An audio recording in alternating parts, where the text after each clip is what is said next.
Welcome back to WC Poets Spring Previews. Today we're joined by the newly appointed Director of Tennis, the head coach of both the men's and women's tennis teams, David Bojalad. Coach, thanks for joining us. You are entering your 6th season with the men, and you've certainly come a long way since the 1-15 2006 season.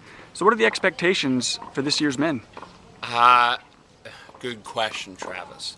And I say every year, my goal is to become better than we were a year previous.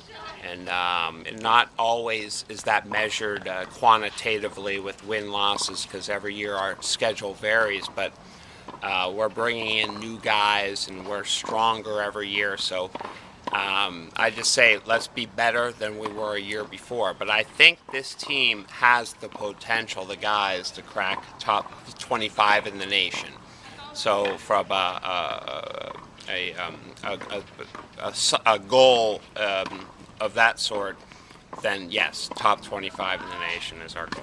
And how about the women? It is your first season with them. You took over kind of right at the end of last season. So what do you expect out of that group? You know what? We were very fortunate to come into 3 new freshmen who I don't know how heavily recruited they were. I had nothing to do with that, but they are strong, and they make us a good from a bad team to a decent team. And you know, we plug in an extra player here and there in the next couple of years, then we become another top 30 type team on the men's end. But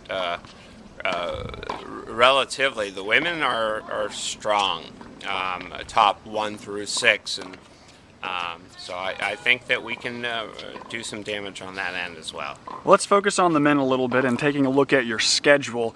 Over the past 3 seasons, you certainly haven't shied away from anybody, and outside of the conference, which is one of the top in the country, top to bottom, right, your non-conference schedule is just loaded with top 30 teams. So just what's kind of your thought process in scheduling? Well, I think, ultimately it's about preparing us for the conference championships. Like you said, we have the best conference, hands down, Division III tennis. Our top 3 teams beat 50-60% of D1 teams out there. That's how strong it is. So I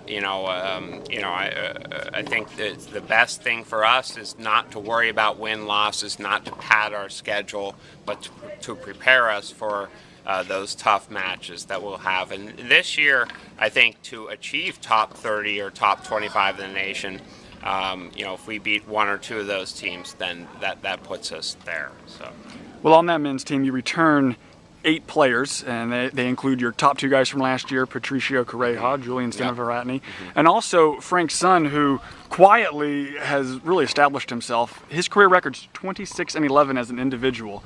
Yeah. So just what do you expect from the returners? You know what? I can't say enough about those guys, especially Frank. This guy, I had to tell him in preseason today that, because he's that much of a team guy that sometimes I feel as though he doesn't come full force against his teammates. And I said, listen, Frank, you have to bring it the same way you do against every opponent, because you've had the most incredible record over the last 3 years against all comers, and then he has made that adjustment and is bringing it amongst teammates and winning matches in practice. But Julian as well, ITA over the summer. He beat University of Georgia's number 6-7 guy, Reynolds.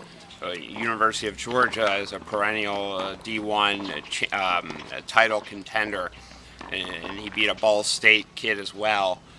Julian, we expect big things from him, and Patricio as well, as a veteran, and he's done a great job in stepping up in a leadership role as captain this year, and really inspiring the guys. So how about some of the new players? I know you've added some fresh faces that you're pretty excited about. So of those new players, who should we expect immediate impact from? 3. Very much 3 guys. Andy Hansen from Grant, and this is what I pride myself on and our team on, is the diversity. We have, if you look at our roster, hands down, top to bottom, and any SCIAC roster, maybe to our discredit is we don't have SoCal guys, but we have guys from everywhere. Granger, Indiana, Andy Hansen, Greeley, Colorado, Chris Schomer expects to be in our top 4, Andy as well. And then Juan Luis Perez from Miami, Florida expects to be a impact player for us in our top 6. And it's been, without a doubt, our best recruiting year here at Whittier. So let's look at the women now, and this is your first year with that group, but they have a lot of experience returning. So just kind of talk about some players that we should expect big things from. Right. Returners, Katie Oliker looks to be a force in our top 3. Lauren Gelger, a sophomore, again. A strong player, Captain Mary Rose Vigorita, and Rachel Alien Moss, returners who are a core solid players to go along with our 3 new women who are very talented. You know what? We could surprise some people with our women's team this year. And that was my next question. You have some new players that I know you're excited about, and just talk about them a little bit. Yeah, Chloe Dredge, a sibling of, I'm not sure. Joshua Dredge. Joshua Dredge, yeah, on the soccer team from New Zealand, more international flavor that we have here. She's rock solid. She hits the ball as pure as anyone. Adrian Hamada from Hawaii, and probably our best player, Liliana Saralou from San Diego, California, top 80 SoCal as a junior, and she got to the finals in the back draw of the ITA, and no one in this conference wants to play her. Well, Coach, I want to thank you for taking some time out to preview your seasons. The men and women, they both open up this Saturday at Biola. Yes. Once again, thanks for joining us, and good luck this season. Thank you, Travis.